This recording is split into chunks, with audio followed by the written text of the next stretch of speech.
Ya, dan ayat ini banyak yang menafikan, banyak juga yang tidak mengimani. Kenapa? Mereka sudah percaya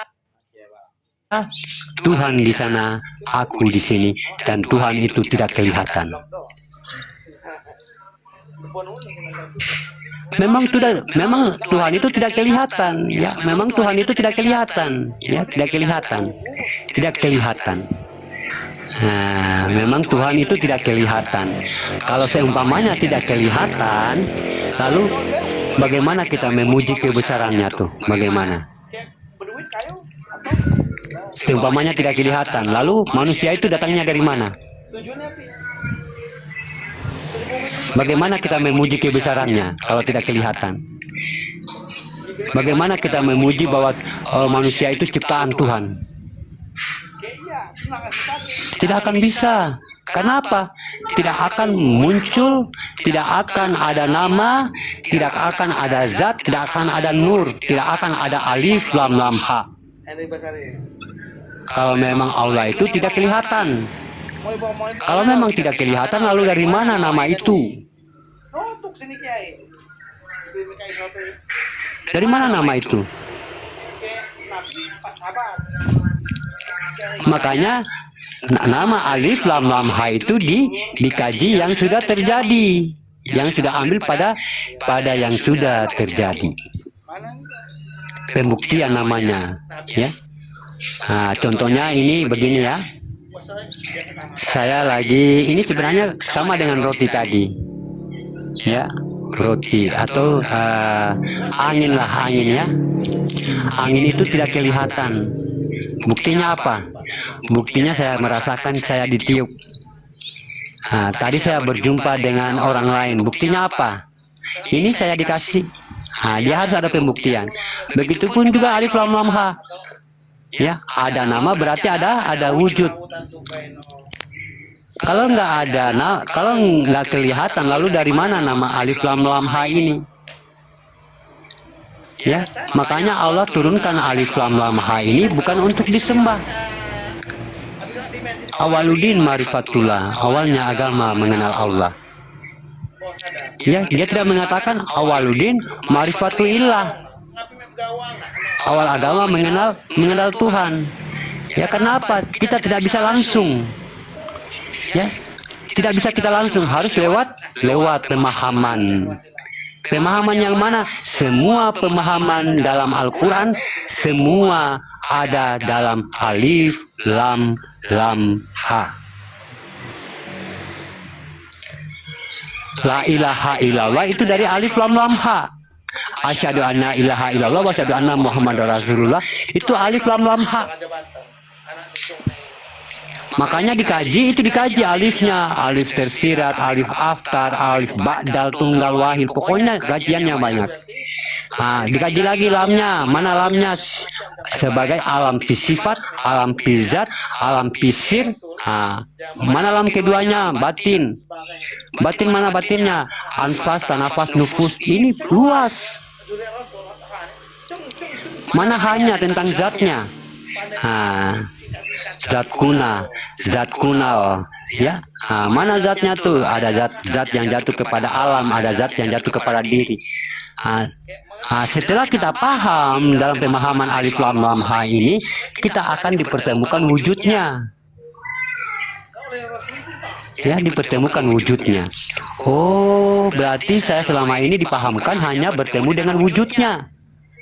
Oh, berarti saya selama ini kita mengkaji alif lam ha ini, mengkaji pemahaman ini dari alif lam ha, berarti hanya untuk menuju wujudnya. Kayak gitu ya. Makanya Allah menurunkan namanya itu bukan untuk disembah, ya, untuk dikaji. Untuk dikaji, makanya ada asmaul husna. Ya, kita jalankan husnanya, ya.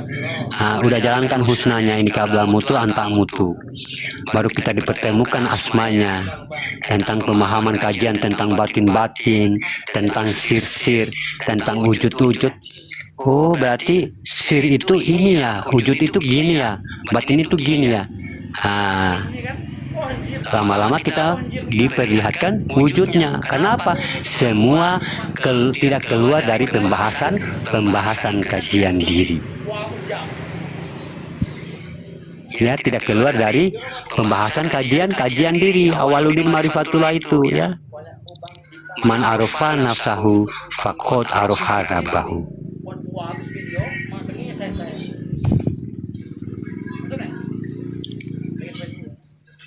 Ya, gitu sahabat beriman. Makanya saya katakan tadi yang terakhir, ya, janganlah kita meyakini Allah itu dengan cara kita. Kenapa? Kita ini lemah.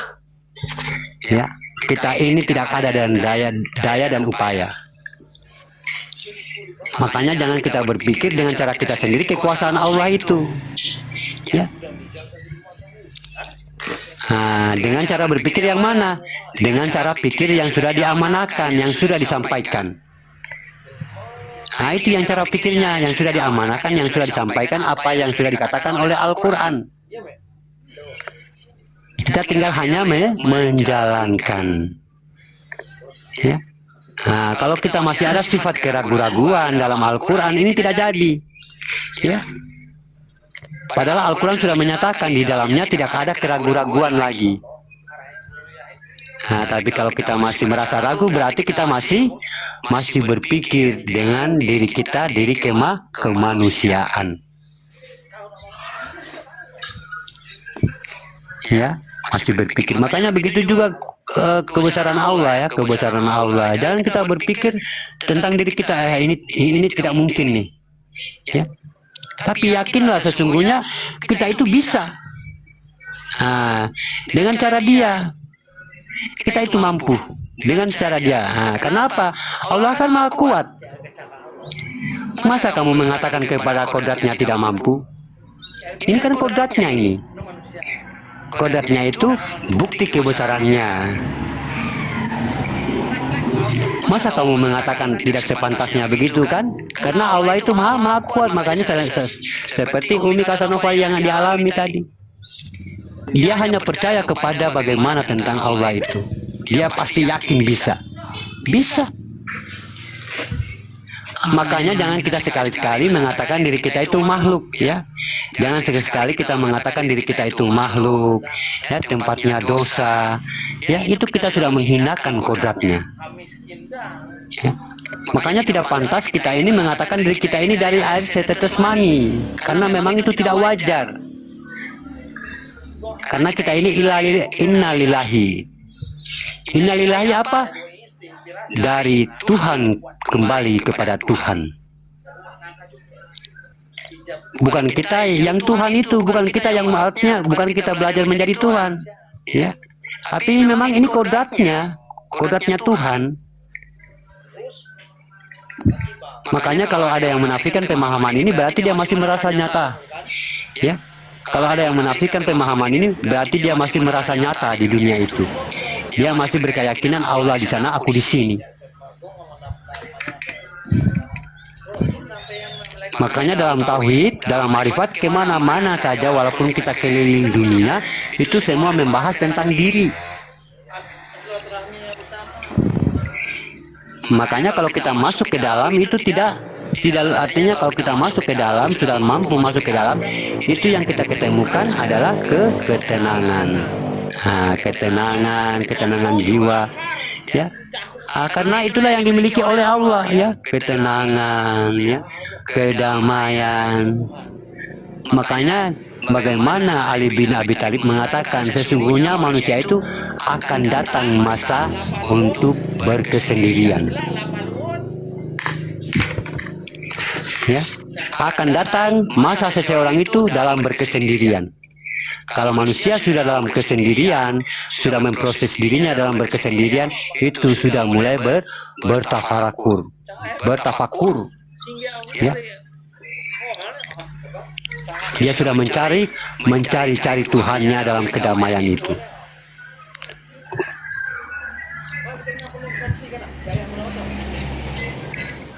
Bukan berarti tidak bergaul ya, tidak.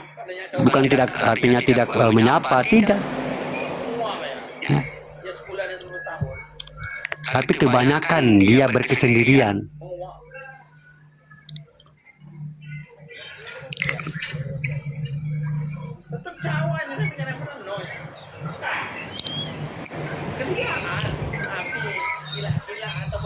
Masya Allah ya. Nah, makanya keyakinan itu jangan kita keluar dari diri kita, ya. Yakin ya yakin, tetap yakin, saya yakinnya. Diri kita ini. Tapi jangan sekedar yakin kemanusiaan tadi, yakin bahwa sesungguhnya saya ini kodrat Allah. Yakin sebetul-betulnya yakin. Bisa itu. Mampu kita. Amin.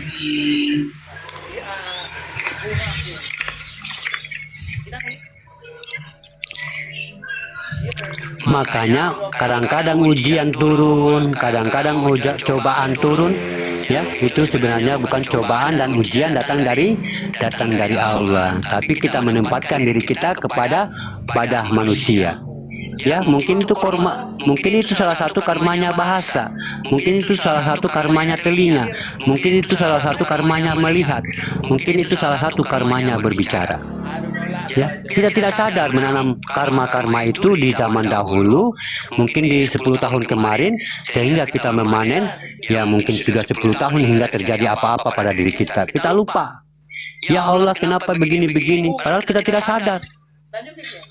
Yang lalu-lalu itu kita sudah menanam karmanya, menanam benih karma. Ya, sama halnya tadi kita mengatakan, saya ini makhluk, ya, saya ini tempatnya dosa. Itu akan bagaimana perkataan itu akan diperlihatkan, ya, diperlihatkan tuh. Dia akan tetap terus makhluk tuh, ya, tempatnya dosa. Dia akan diperlihatkan terus bagaimana dia tempatnya dosa. Kenapa? Karena percakapan tadi memang sudah tidak wajar untuk kodratnya ini, yang mulia ini. Makanya luar biasa saat pemilihan itu, ya, pemilihan umum. Ya, Allah di situ di depan, ya, Tuhan kita di depan. Dikumpulkan tuh, ya, beribu-ribu makhluk di situ. Ini kayak macam pemilihan umum, ya, pemilihan presiden. Lalu Allah berseru di situ, siapa di antara kalian yang mampu membawa Toibatulilahku? Siapa di antara kalian yang mampu membawa amanahku? Tunduk semua tuh, tunduk. Siapa di sini? Yang tidak kelihatan ini ngomong. Yang wujud ini yang tidak kelihatan ini, ya, yang wujud ini yang nggak kelihatan ini ngomong, saya ya Robku. Oh, kamu yang mampu? Iya Robku, saya mampu, insya Allah. Ya sudah, kalau kamu yang mampu, nanti saya bikin kamu sebaik-baiknya, ya, kata Allah. Dia bikin bagaimana wujud ini dengan semulia-mulianya, diberikan derajat yang tidak dimiliki oleh makhluk lain. Lalu kita di dunia mengatakan kita ini diri tempatnya dosa. Lalu kita ini mengatakan kita ini dari tanah. Lalu kita mengatakan kita ini dari mani.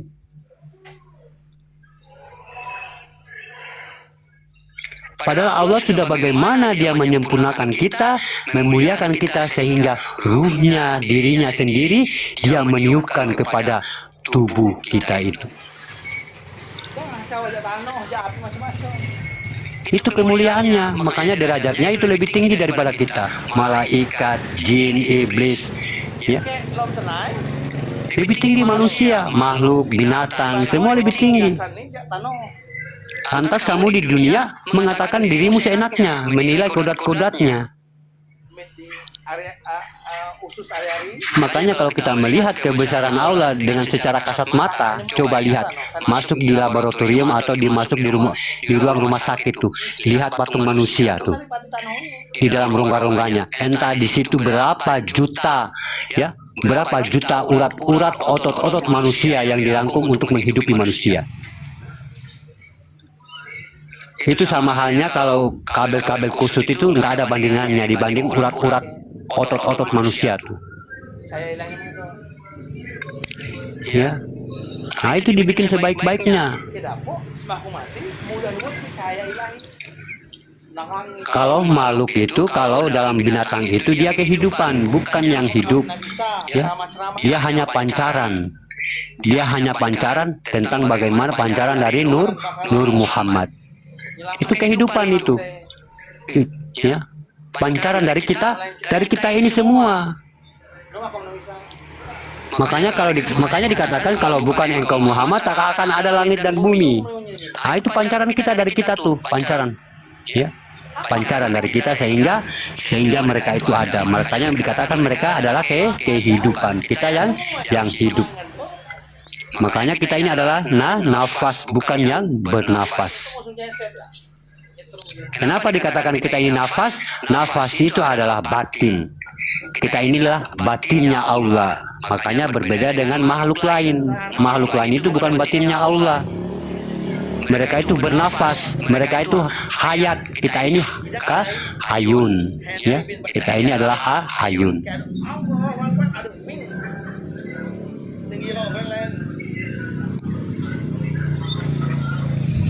Masya Allah, sahabat beriman ya. Nah, itulah yang membuat kita mudarat ya. Kadang-kadang tidak kita sadari dengan omongan kita, ya. Makanya kalau orang yang sudah mencaci, memaki, nah itu seakan-akan dia mengotori jasadnya itu, ya, kodratnya Allah tadi. Dia mengotori kalamnya Allah ya. Nah, kalau dia melihat yang buruk-buruk, dia mengotori basarnya Allah. Ya, makanya dosa. Ya, kenapa? Dia membawa kehendak Allah, dia membawa gerakan Allah, dia membawa sifatnya Allah. Makanya kita ini manusia dosa, berbuat kemaksiatan itu dosa. Karena kita sudah membawa kodratnya Allah itu. Nah, lalu ada yang bertanya, kenapa kalau begitu kenapa Allah menciptakan manusia? Kalau memang harus diuji atau memang harus dipertanggungjawabkan lah. Makanya tadi kan sudah dimuliakan, sudah diberikan hati. Apakah hati itu tidak mampu membedakan mana yang buruk, mana yang baik? Ya. Hati itu hanya kepada manusia yang ada. Di binatang itu nggak ada hati, dia cuma otak.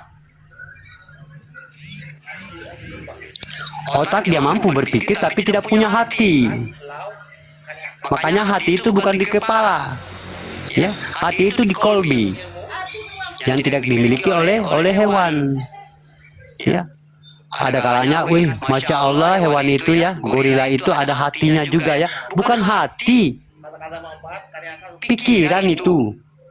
Ya, nggak ada kolbunya Allah di situ. Ya, mereka hanya mampu merekam apa yang dikerjakan oleh manusia, ya, mungkin apa yang dilihat dalam lingkungannya itu yang dia mampu merekam. Dia cuma mampu berpikir. Ya. Kalau dia memiliki hati, masya Allah, ya, mungkin dia pandai ngomong kayaknya. Ya, mungkin mereka lebih pintar. Makanya yang menyimpan ilmu-ilmu itu adalah hati. Ya, hati. Makanya hati itu berarti akal, berarti hati itu bukan di kepala, bukan di kepala hati itu. Makanya akal itu bukan di kepala, ya. Akal itu di hati. Otak itu berpikir, ya. Makanya kebanyakan kita salah arti. Kebanyakan kita kebanyakan tahu akal itu di kepala. Akal itu di hati. Ya, kepala itu yang berpikir. Nah, makanya kalau kita berpikir itu ikut campur akal. Ya, akal muncul dalam hati kita. Kalau cuma otak berpikir itu kayak di binatang tuh, kayak hewan tuh, dia cuma ada pikiran, nggak ada akal. Ya, kalau dia ada akal, masya Allah, ya, mungkin tahu nulis dia kalau ada akalnya, tahu nulis, tahu ngomong.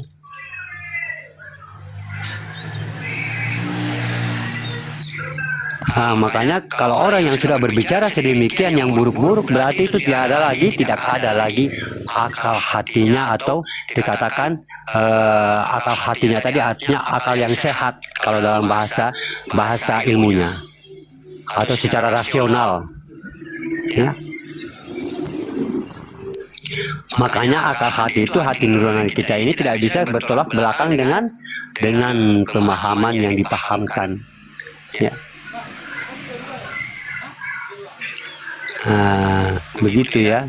Kalau yang akal yang kamu buat-buat itu bukan dari akalnya Allah, pikiranmu itu. Ya, itu yang dikatakan akal manusia, akal kemanusiaan, pikiran.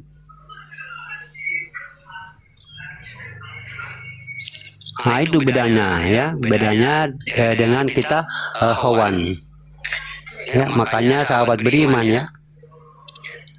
Mau nanya Ustadz, yang menggerakkan jasad kita itu pikiran apa hati? Yang menggerakkan jasad itu bukan pikiran, ya, bukan pikiran, ya. Yang menggerakkan jasad itu adalah kalau kita menukil dari bawah, itu yang menggerakkan adalah wujud, ya. Wujud itu dikatakan sir, ya, atau dikatakan nyawa, atau dikatakan hayun, hidup. Lalu dia bertajali, karena ini dia sudah berjasad, ya, dia sudah memiliki jasad.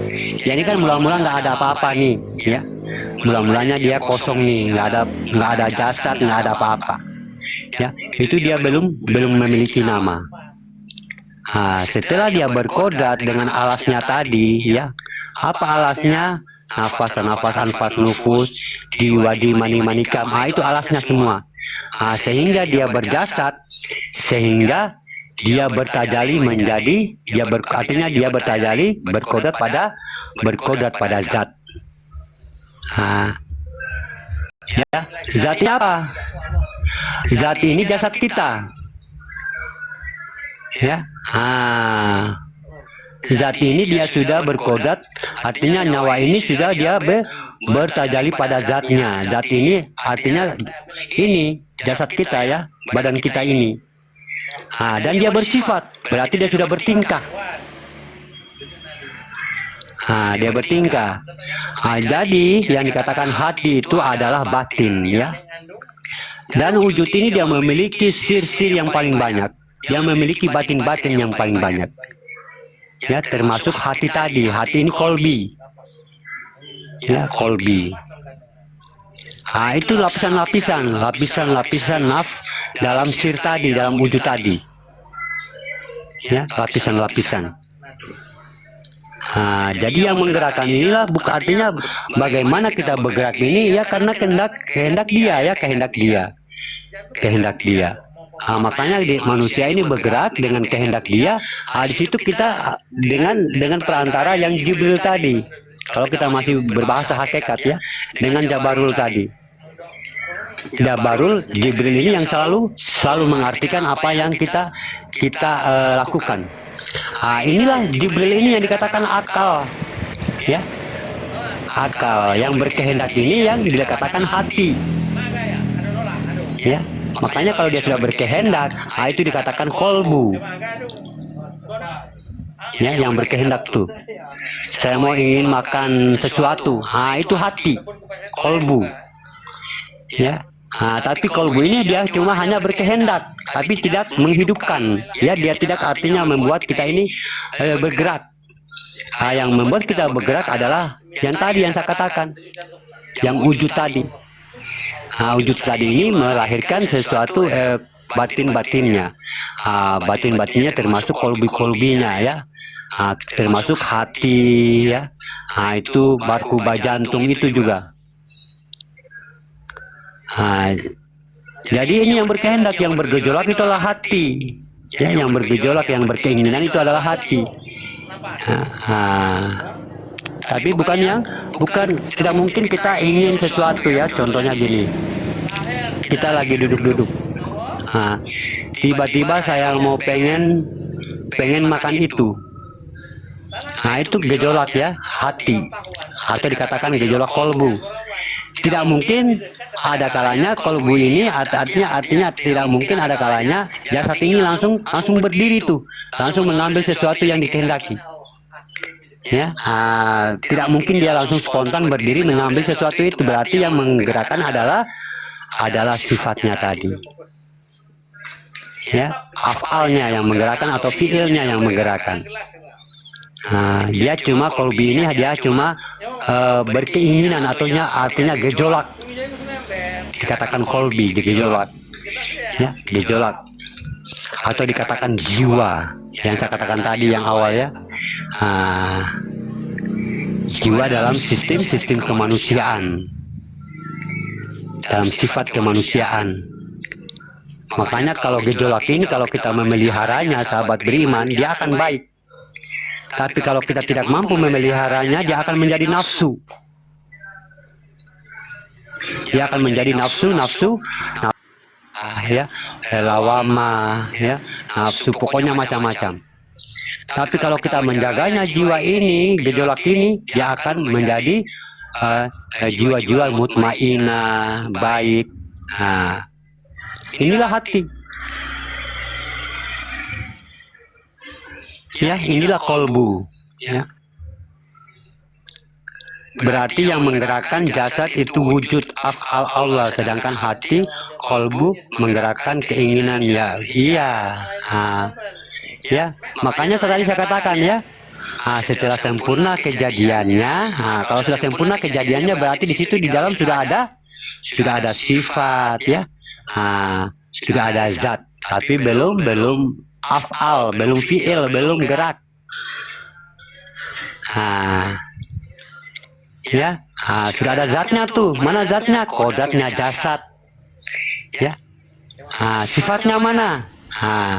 Sifatnya sudah ada, tapi dia belum mampu, ya, belum mampu gerak. Karena apa? Belum dia bersifat. Makanya ditiupkan ruhnya. Sudah ditiupkan ruhnya, maka bergeraklah semua tuh, ya. Makanya dikatakan dalam bahasa ilmunya, maka dia bermaujud pada zatnya dan zatnya sudah bersifat pada sifatnya sendiri. Kalau sudah bersifat pada sifatnya sendiri, dia memunculkan gerak di situ. Berarti dia sudah hidup.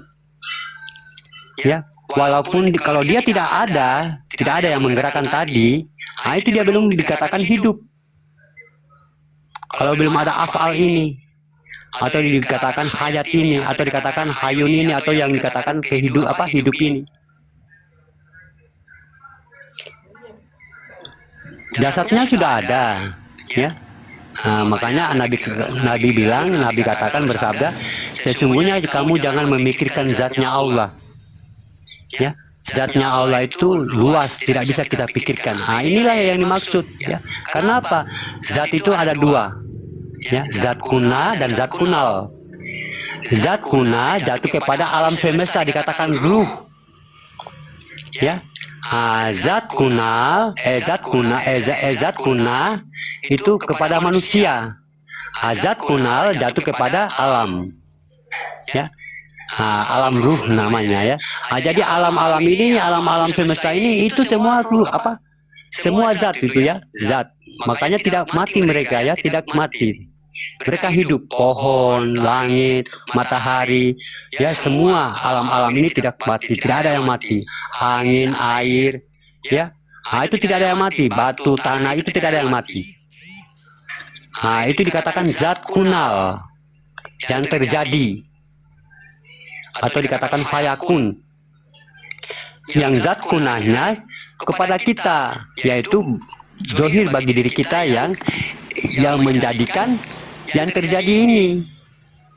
Makanya kalau tidak ada manusia, tidak akan ada alam ini, tidak akan ada bumi ini kalau nggak ada manusia. Ini yang menjadikan alam itu ada, zat ini. Ya, tapi kalau dalam potensi hakikatnya dia dikatakan nur Muhammad. Ya, nur Muhammad artinya kehidupan, ya, kehidupan semua yang hidup tuh. Dipancarkan melalui apa? Dipancarkan melalui nurulnya. Ya, nurulnya. Karena dalam nurul itu ada nurin. Ya, ada nurin. Nurin itu apa yang dimaksud nurin? Ada yang menggerakkan, ya. Ada yang mampu memberikan cahaya pada Nur Muhammad ini. Nur Muhammad ini dia bercahaya bukan dari dirinya sendiri, ada nurinnya. Ada nurinnya, macam halnya baterai sama senter. Senter ini tidak mampu dia memantulkan cahaya kalau nggak ada baterainya. Senter inilah Nur Muhammad. Siapa yang mengenai pancaran cahaya ini, dia akan menjadi hidup. Dan menjadi hidup dan menjadi kehidupan. Tapi yang menggerakkan Nur Muhammad ini ada nurin di dalam. Atau inti daripada itu, atau dikatakan baterai. Kiasannya ya. Jadi gitu ya.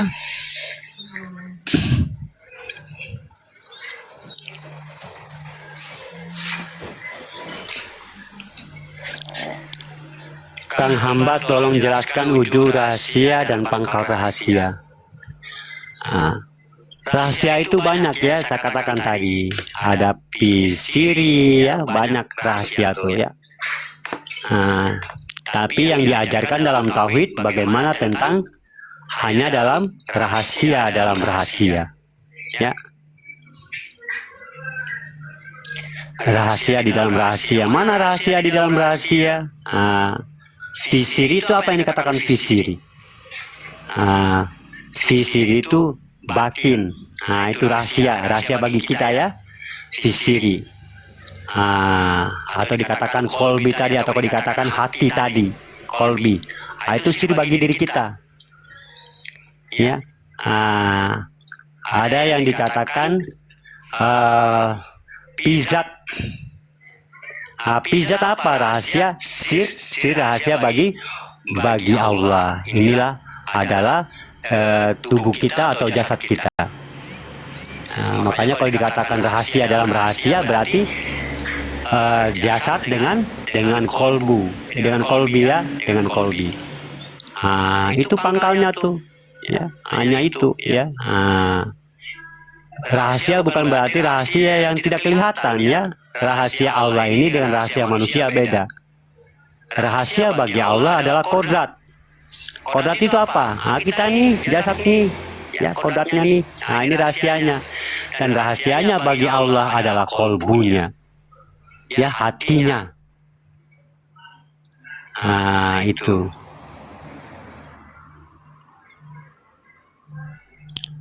Ya.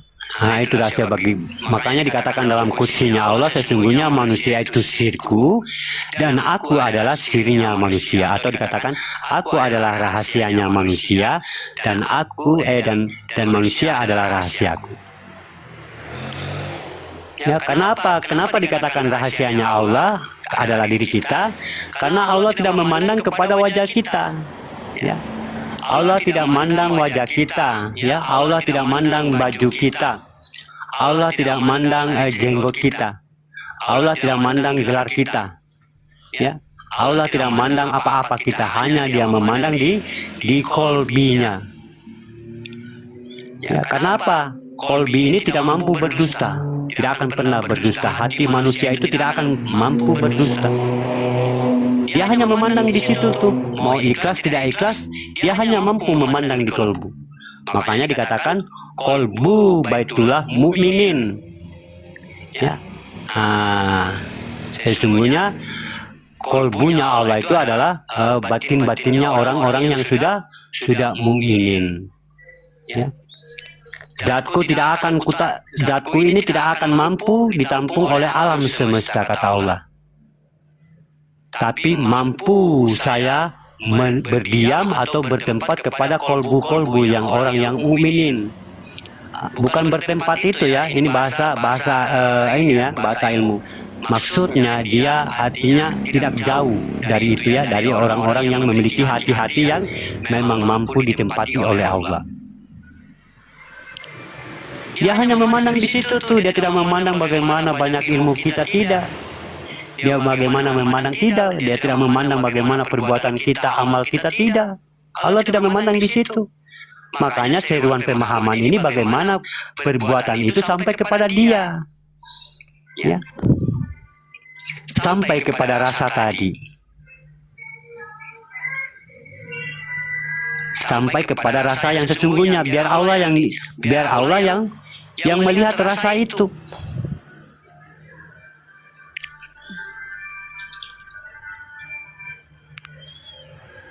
Kalau kita hanya berbuat tidak sampai kepada rasa, ini dia Allah seakan-akan tidak melihat kamu, ya. Dia tidak melihat.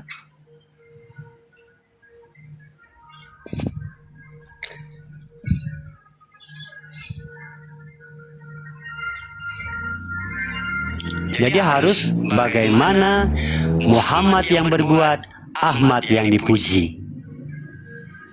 Ya, maksudnya zohir yang beramal, kolbu yang beribadah. Ya, jadi kalau sudah yang beribadah tuh berarti Allah hanya memandang ibadah, ya. Allah hanya memandang yang sampai kepada perbuatan yang sampai kepada Allah itu yang dikatakan ibadah. Ya. Tidak ada perbuatan yang tidak sampai kepada Allah itu namanya ibadah, itu namanya amal atau amalan.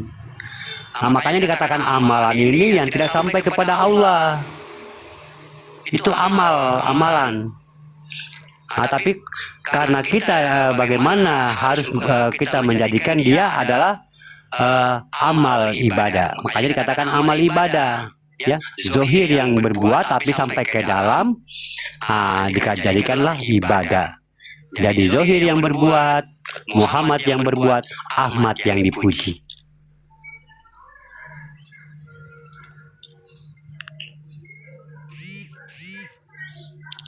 Kolbi yang beribadah apa kolbu, Ustadz? Kalau kolbu itu akidah kita, ya. Kolbu itu akidah, ya. Dia iman kita.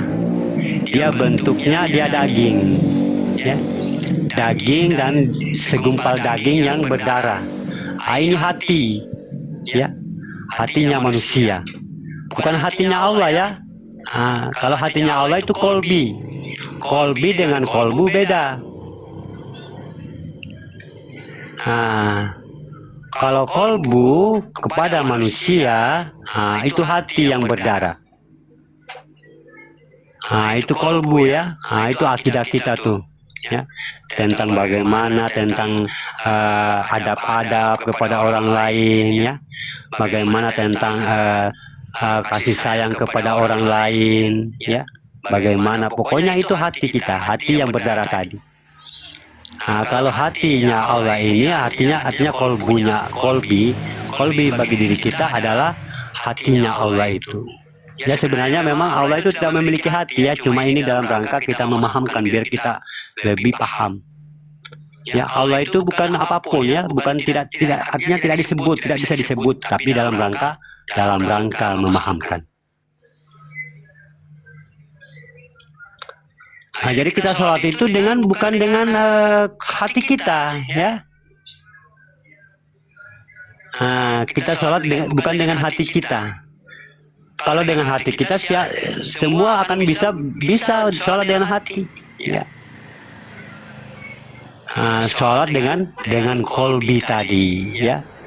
Dengan dia yang betul-betul artinya yang sampai kepadanya tadi yang dikatakan rasa.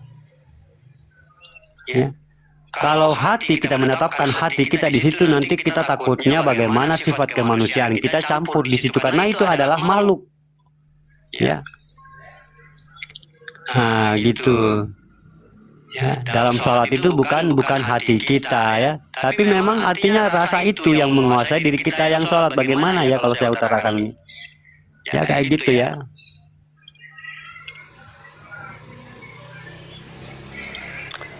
Kalau kita sholat, kita harus sampai kepada di dalam diri kita itu, ya, sampai dalam rasa itu, rasa atau dikatakan batin, ya, rasa. Kalau rasa ini kita sudah merasakan dan hati kita ini, ya, hati yang berdaging ini tidak lagi merasa memiliki zohir ini, baru kita mengangkat takbir, ya, baru kita mengangkat takbir tuh, Allahu Akbar. Nah, tapi kalau kita masih merasa memiliki zahir kita ini, itu tidak akan sampai. Karena apa? Ya, karena masih ada yang bersekutu dengannya di situ. Kita tidak sampai di rasa itu, terhalang oleh keakuan diri tadi, merasa memiliki zahir itu. Nah, begitupun juga kita berdoa, berzikir itu sama. Nah, saat kita mau menetapkan zikir, usahakan hati kecil kita ini tidak merasa memiliki zahir ini. Sambil kita merasakan rasa kita yang naik turun di dalam diri kita. Naik, dia turun, naik, dia turun. Nah, kalau hati kita ini sudah tidak merasa lagi memiliki, dan hati kita ini yang naik turun tadi, rasa kita ini sudah artinya sudah mantap, sudah kuat. Nah, baru kita mulai berzikir. Sama halnya dengan sholat. Ya, sama halnya dengan sholat. Yang penting intinya jangan kamu merasa dirimu yang sholat di situ. Jangan kamu merasa lagi dirimu yang memiliki zahir itu. Iya, sama ya. Nah, gitu ya. Nah, kalau memang bagi diri kita, karena kita akan memang mulanya itu kita susah ya, susah. Namanya juga orang baru belajar itu susah. Ya, kenapa? Ya mungkin selama 10 tahun, 20 tahun kita sholatnya kayak gitu, ya, tanpa Tuhan. Nah, tanpa Tuhan kita sholatnya, makanya susah. Ya, tapi kalau kita sudah belajar demi belajar, kita biasakan, lama-lama dia akan menjadi kebiasaan, dia akan menjadi terbiasa tuh. Oh, berarti begini ya, kalau kita sudah sampai ke dalam diri, berarti tidak ada lagi yang kita harapkan ya. Tidak ada lagi yang kita harapkan, mau pahala, mau surga, udah nggak ada, cuek. Ya, udah cuek tuh. Ya, karena kita sudah tidak merasa memiliki zahir itu. Ya, biar mau diiming-iming apalah, inilah, udah nggak mau. Yang penting saya sholat dengan ikhlas, seikhlas-ikhlasnya, dengan ridho karena Allah.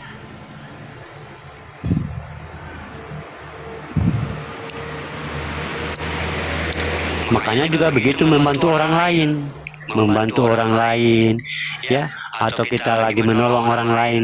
Saat kita menolong, itu usahakan hati kita itu jangan merasa kita yang menolong. Hati kita itu jangan kita merasa kita memiliki zahir itu, yang memberi ini. Baru kita memberi itu, baru kita memberi. Ya. Nah, di situ kita akan merasakan keindahan. Oh, ternyata begini ya. Akan muncul di situ. Berarti perbuatan saya tadi hanya saya berbuat tapi tidak mengharap apa-apa. Begitu. Itu yang dikatakan bagaimana? Karena apa? Karena kita yang merasa tadi kita yang memberi, karena itu, ya. Setelah kita sudah tidak merasa kita yang memberi, baru enak rasanya tuh. Oh, Masya Allah.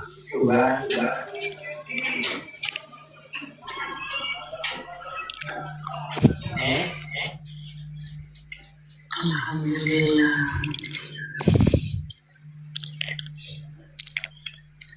Memang agak susah sih sahabat perimanya, tapi kalau kita sudah menjadikan kebiasaan, hal ini akan betul-betul menjadi kebiasaan. Nah, jadi kita harus belajar ya, jangan kita hanya cuma mendengarkan di sini sebanyak 61 orang. Kita menjalankan sholat tadi, ya. Kalau kita belajar di rumah ya, belajar nggak apa-apa, kita belajar, kita berhijrah dulu ya, berhijrah. Karena kenapa saya bilang sholat itu kan nomor 2. Ya, sholat itu nomor 2. Kita kenal dulu Tuhan itu baru sholat. Ya, sebetulnya kayak gitu, sebetulnya kenal dulu Tuhan baru sholat. Ya, makanya syahadat dulu. Syahadat itu kita menetapkan ya, kita bersaksi di situ syahadat. Mana Tuhan, mana umat. Ya. Kalau kita sudah mengenal Tuhan, sudah mengenal hamba, baru kita sholat. Kalau memang dalam tuntutannya ya, dalam tuntutannya Islam. Kayak gitu tuntutan Islam itu. Itu yang sebenarnya tuntutan Islam yang benar tuh. Syahadat nomor 1, sholat nomor 2. Tapi banyak yang yang melewati langsung ke sholat, ya, melupakan yang esensial ini, yang lupakan yang nomor satu, sehingga apa? Sehingga kita sholat tidak ada Tuhan di situ. Makanya bahaya kalau Tuhan kita ini tidak lihat, ya. Nanti akan menjadi Tuhan yang kita ciptakan sendiri, ya. Kadang-kadang, Tuhan itu kayak cahaya, Tuhan itu kayak kaligrafi alif lam lam ha. Kita fokus di alif lam lam ha, dalam sholat tutup mata sampai dalam hati fokus kepada alif lam lam ha. Ya, Masya Allah.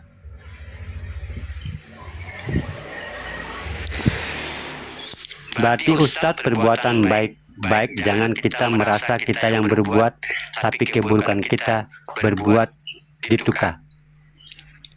Berarti perbuatan baik jangan kita merasa kita yang berbuat, iya benar, tapi keburukan kita yang iya. Makanya ada adab-adab tuh, ya. Ini Masya Allah, ya. Ini semesta bertasbih, ini Masya Allah. Makanya jangan selalu kita menisbahkan keburukan itu kepada Allah. Ya, kenapa? Itu sifat muatnya. Tiba-tiba kita berbuat salah tuh, berbuat tidak baik. Tiba-tiba kita menyalahkan Allah. Ya. Tentunya yang tidak baik itu datang daripadamu. Yang baik itu datang daripada Allah. Jangan kita menyalahkan Allah. Ini adab.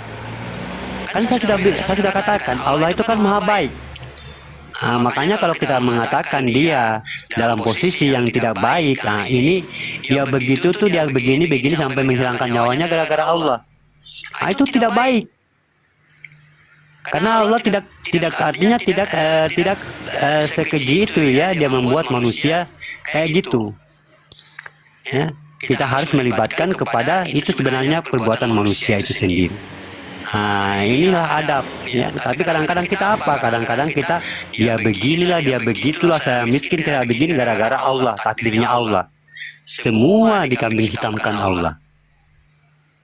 Semua mengkambing hitamkan Allah. Ya Allah, kenapa saya begini kok susah banget? Ya Allah, kenapa saya begini kok gini banget? Saya diturunkan sakit.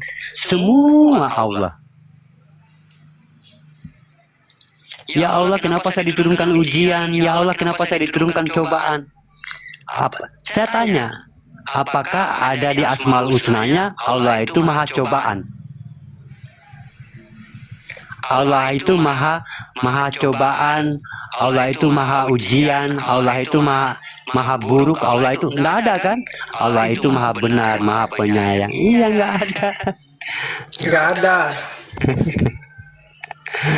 Ya, enggak ada. Inilah adab. Makanya jangan selalu kita mengkambing hitamkan Allah, ya. Sedikit-sedikit takdir Allah, sedikit-sedikit takdir Allah. Makanya saya katakan, sesungguhnya takdir itu dan ujian itu datang daripadamu, tapi kamu itu sudah lupa. Mana konsepnya? Konsepnya coba cari di ayat berapa, surat apa, ya? Sesungguhnya perbuatan dari tanganmu sendiri, walaupun itu sebesar biji zarah, akan dibalas di dunia. Itu konsepnya tuh, ya. Walaupun sebesar biji zarah, kalau itu perbuatan dari tanganmu sendiri akan dibalas di dunia. Ya. Entah itu perbuatan baik, entah itu perbuatan buruk, akan dibalas, ya. Akan dibalas di dunia ini. Itu masih di dunia, ya, belum di akhirat. Masya Allah, ya. Kalau kita berbuat baik dan sampai kepada Allah, kita akan mendapatkan ganjaran kebaikan di dunia dan di akhirat. Ya, kalau kita mendapatkan dosa di dunia, kita akan dilaknat oleh Allah bagaimana keburukan di dunia dan juga di akhirat.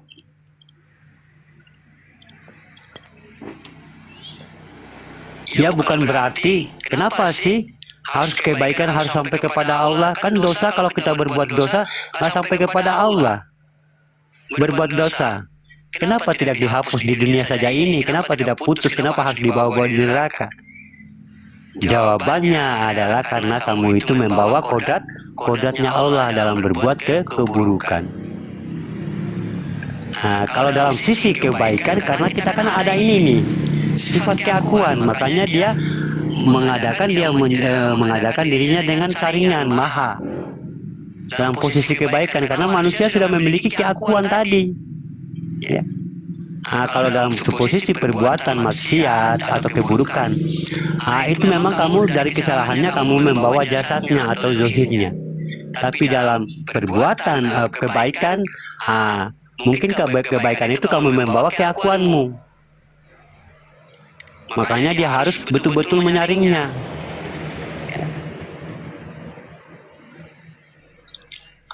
Ini kamu baiknya siapa dulu? Baiknya Allah kah? Baiknya dirimu? Itu ada saringannya tuh.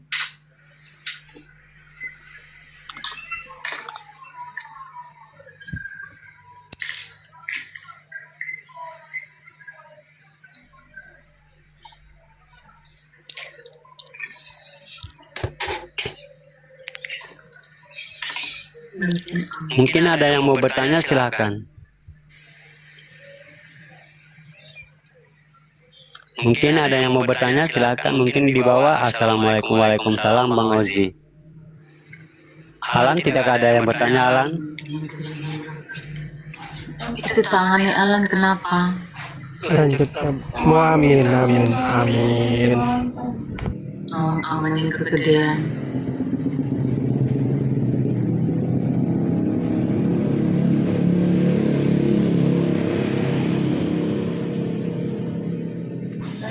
Ayo teman yang lain di bawah, siapa yang mau bertanya? Enggak, tapi yang bertanya ini kalau baru datang langsung bertanya, nyambung enggak nanti? Nah, itu Dulu. Soalnya teman kemarin udah dijelaskan.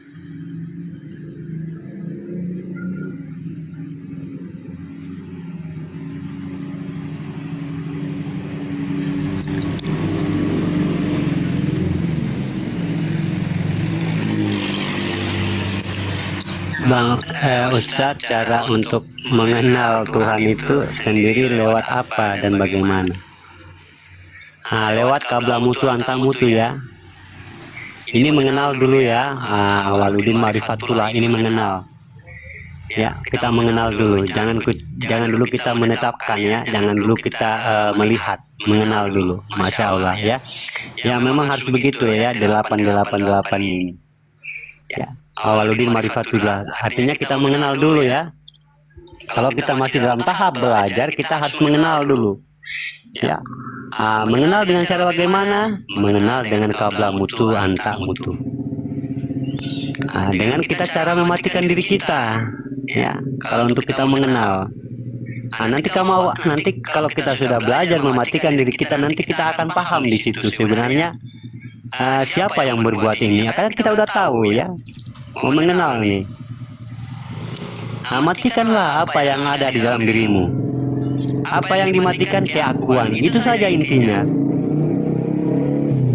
ya.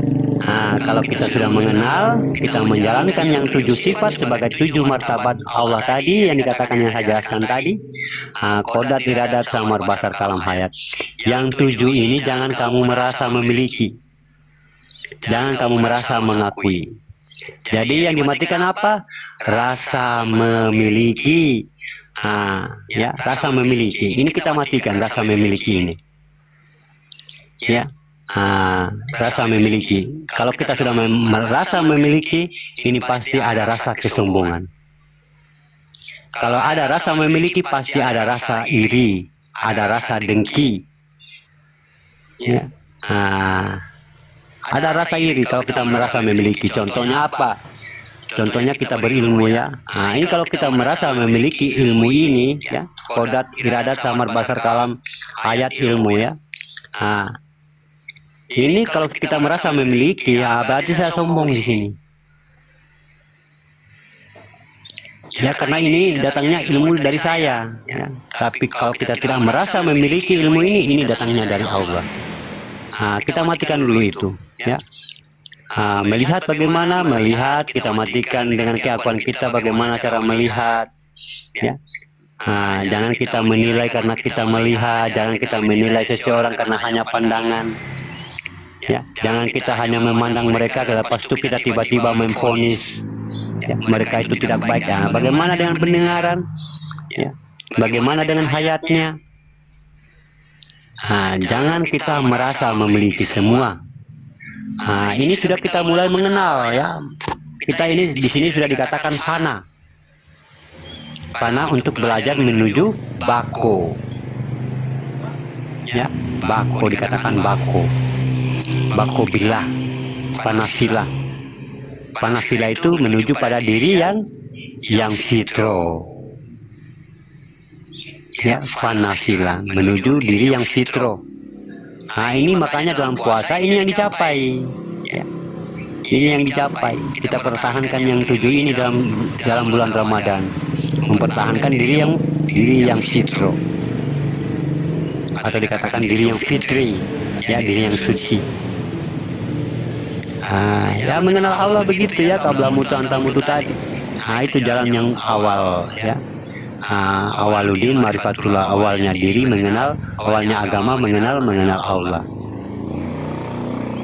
Nah, sudah kita jalankan husnanya ini ya, ini husnanya ya. Nah, kita akan dipertemukan asmanya. Ini kan sudah, kalau saya tidak merasa memiliki berarti hanya Allah yang memiliki, berarti saya ini Allah ya. Nah, timbul isaro atau petunjuk dalam diri. Kenapa kita sudah mulai bersih? Berarti kalau saya tidak merasa melihat, hanya Allah yang melihat, berarti yang melihat hanyalah Allah ya. Nah, di situ sudah mulai muncul isaro. Ya, hati tadi kita itu, batin kita itu mulai sadar. Berarti kalau saya yang mendengar, berarti bukan saya yang mendengar ya, berarti Allah yang mendengar. Kalau Allah yang mendengar, berarti tidak usah kita bawa-bawa pendengaran kita pada pendengaran yang tidak baik. Hanya Allah di sini yang mendengar. Nah, mulai itu, udah mulai dibukakan. Udah mulai dibukakan hijab-hijabnya yang terhijab dulu, mulai dibukakan pintu-pintunya. Oh, berarti selama ini yang dipanggil Allah itu adalah saya. Nah, udah mulai mantap kedudukan. Oh, berarti Allah itu nama. Kita sudah mulai tenggelam di bakonya. Oh, berarti ya astagfirullah, berarti saya ini ilah. Nah, sudah kita duduk tuh di bakonya tadi. Ya. Nah, makanya saya katakan ya, tidak ada yang mampu memahamkan pemahaman ini, hanyalah Allah. Kita hanya bagaimana senantiasa beristiqomah menjalankan tadi ya, awaludin marifatullah tadi, awalnya agama tadi mengenal Allah. Dengan apa? Dengan qabla mutu anta mutu. Tidak ada yang paling baik di sisi rohmu ya Musa. Tidak ada tobat yang paling diterima oleh Allah. Tidak ada tobat yang baik di sisi rohmu. Selain apa? Selain engkau mematikan dirimu. Nah, itu qabla mutu anta mutu itu Allah ajarkan tuh. Selain engkau mematikan dirimu ya Musa. Atau dikatakan selain engkau membunuh dirimu ya Musa. Tidak ada lagi yang lain jalan untuk tobat selain itu. Ya, tobat itu apa? Tobat itu qabla mutu anta mutu, matikan diri. Itu tobat, biar kamu mengenal Tuhan di situ. Makanya yang dikatakan tobat itu orang yang sudah mau menuju ke Tuhan. Ya, bukan tobat kita merengek-rengek di dalam sholat. Bukan kita merengek-rengek untuk artinya nangis-nangis di dalam sholat kita. Itu bukan tobat. Tobat itu matikan diri kita. Nah, itu yang dikatakan patuh. Itu yang dikatakan taat. Ya, kenapa? Karena kita hanya menghadirkan Allah di situ. Nah, itu yang dikatakan patuh, taat, sujud, sembah. Itu semua tuh. Nah, makanya walaupun sebesar gunung apapun dosa kita, kalau